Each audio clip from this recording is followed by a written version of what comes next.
প্রিয় বন্ধুরা, আশা করি সকলেই ভালো আছেন। তো আমিও ভালো আছি। তো দেখছেন বন্ধুরা, এগুলো হচ্ছে আগর গাছ, ঠিক আছে।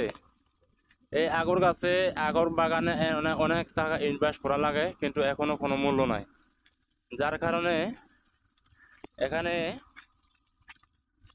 এই আগর বাগানে হচ্ছে এখনো আমাদের এলাকার মধ্যে এখনো কোনো মানে ফ্যাক্টরি নাই।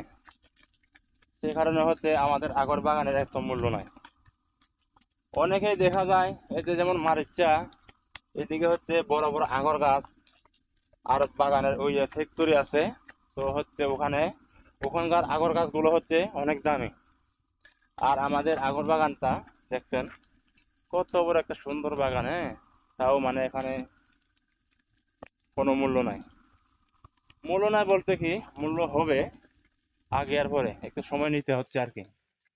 আসলে বৃষ্টি পড়তেছে হালকা, তারপরও আমি আজকে এই ভিডিওটা শুট নেওয়ার জন্য এসেছিলাম। তো বন্ধুরা, বাগানটা কেমন হলো বা কেমন লাগছে সবাই একটু কমেন্ট করে জানাবেন। তো সবাই ভালো থাকবেন।